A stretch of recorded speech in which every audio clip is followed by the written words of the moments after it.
It's not Miss D's.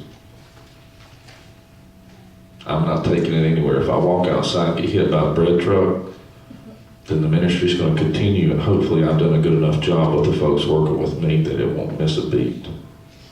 That kids are still getting saved, that their lives are being changed, and that they're being taught the way they should be taught, whether I'm here or not. Because it's just pride that would think anything else. And that's what it comes down to.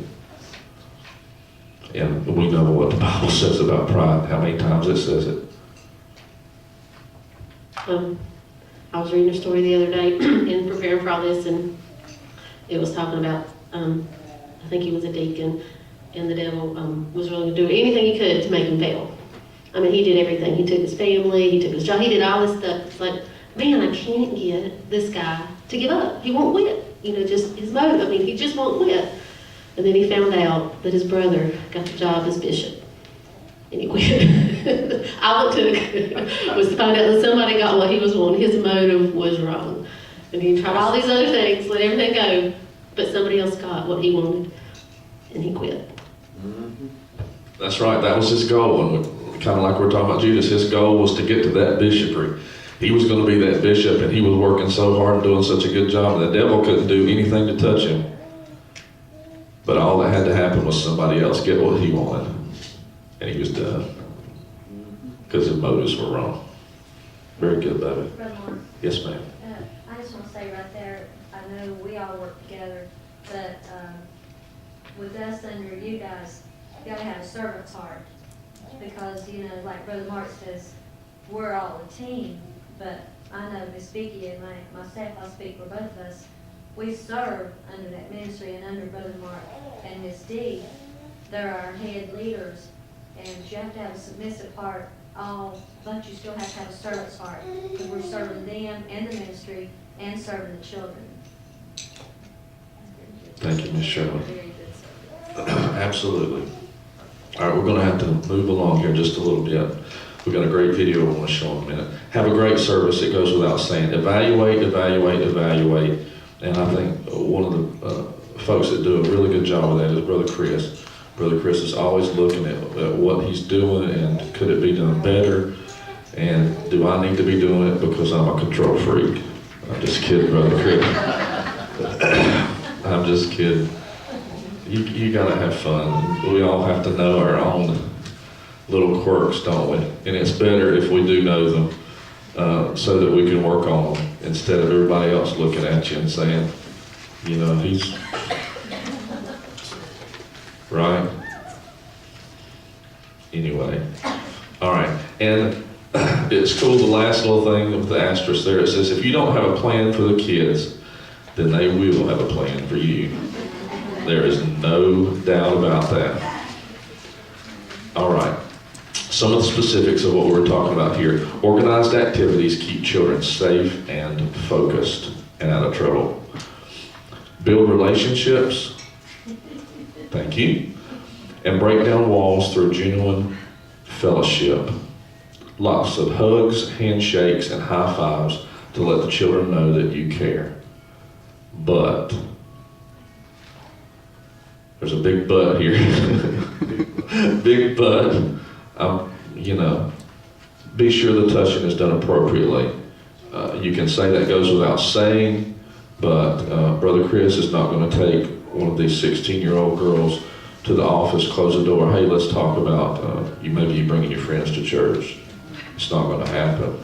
It shouldn't happen. And if you have any questions about whether you think it's right or wrong, then it's wrong, generally.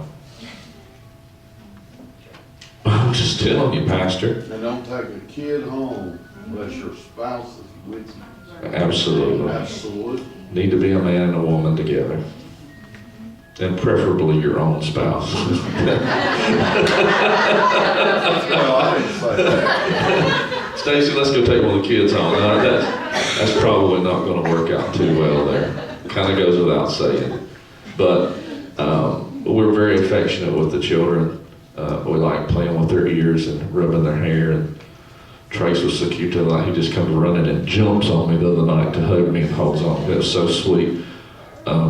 It does help you connect with the children, physical contact, as long as it's, you know what I'm saying.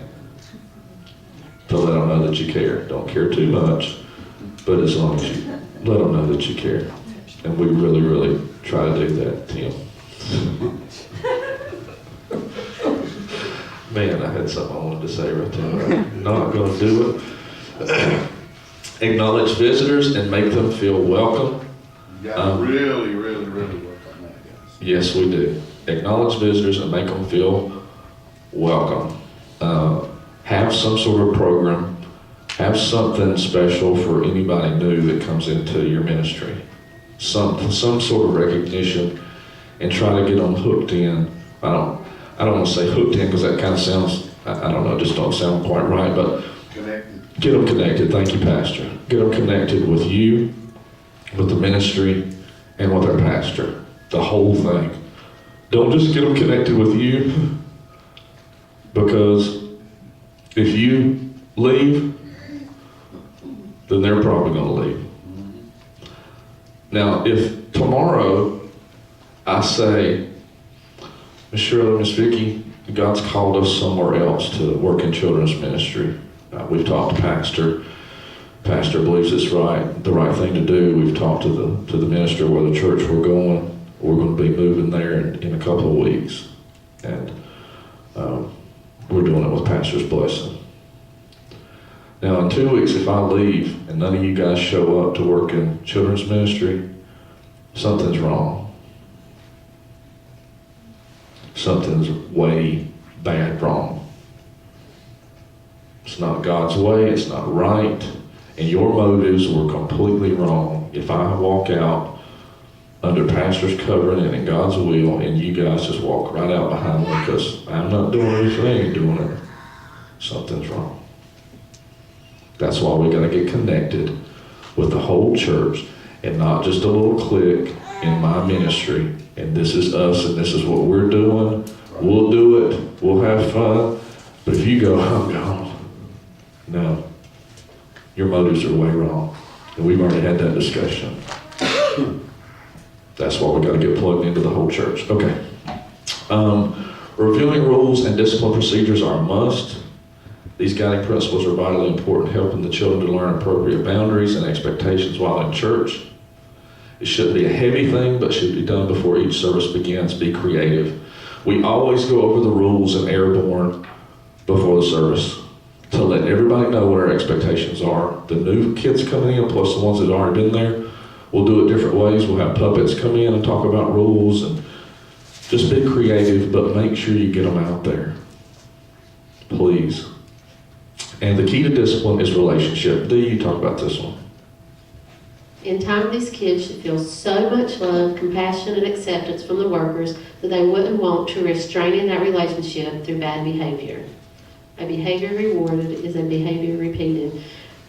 We always know when they've done something bad, take away their ticket or whatever, but we don't always. I mean, Miss Shirley Easton's talked about this a lot, and she's doing this in the preschool, and it's working wonders, is rewarding them when they do something good. Because all the time we're getting told how bad they are. And, but a behavior rewarded is a behavior repeated. All right, any questions about that segment? Any comments? Okay, I want to take about a 2-minute break. You guys run, use the bathroom, grab you a drink or whatever.